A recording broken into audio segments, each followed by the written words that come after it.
అంటరానితనం కుల వ్యవస్థ నిర్మూలన కోసం పోరాటం చేసిన మహనీయులు జ్యోతిరావు పూలే అని బద్వేల్ విశ్రాంత ఉద్యోగుల సంఘం కార్యదర్శి కత్తి బ్రహ్మయ్య అసోసియేట్ అధ్యక్షులు గంజికుంట పుల్లయ్య ఆర్గనైజింగ్ కార్యదర్శి ముండ్లపాటి పిచ్చయ్య గౌరవ అధ్యక్షులు గండి పుల్లంరాజు పేర్కొన్నారు.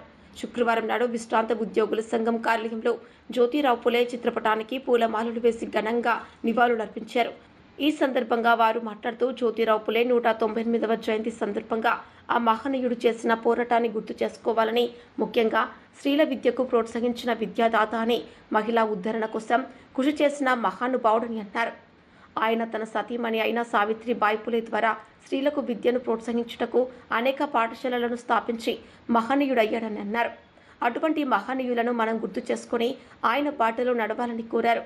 కార్యక్రమంలో విశ్రాంత ఉద్యోగుల సంఘం నాయకులు ప్రసాద్, సుబ్బారాయుడు, చెన్నరాయుడు, లక్ష్మీ నర్సయ్య, శ్రీరాములు, ఇస్మాయిల్ తదితరులు పాల్గొన్నారు.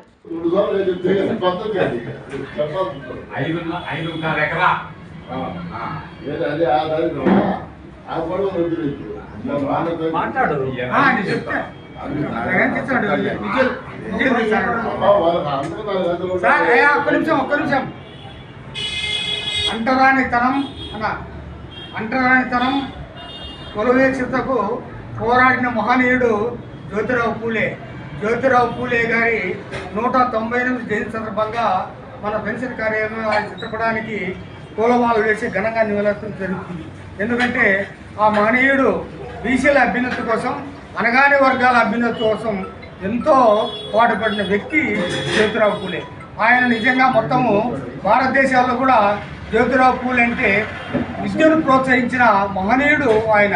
అంటే ఆ కాలంలో స్త్రీల విద్య కావాలనే ఉద్దేశంతో సావిత్రిబాయి పూలకు మొట్టమొదటి ఉపాధ్యాయులు చేసిన ఘనత ఆయనది. కాబట్టి జ్యోతిరావు పూలే గారు, సావిత్రిబాయి పూలే గారు కూడా అనగాని వర్గాల కోసం ఎంతో కృషి చేసిన మహనీయులు. కాబట్టి అటువంటి వారిని మనం స్మరించుకోవడం మన బాధ్యత, మన ధర్మం. కాబట్టి మనం కూడా మన వృత్తాభక్తిగా మనం కూడా మన పెన్షన్ కార్యాలయంలో ఆయన చిత్రపటానికి పూలమాల వేసి ఘనంగా నిలుపడం జరిగింది. కాబట్టి ఈ కార్యక్రమం మీ అందరికీ వచ్చినందుకు మీ అందరికీ పేరు పేరున ధన్యవాదాలు.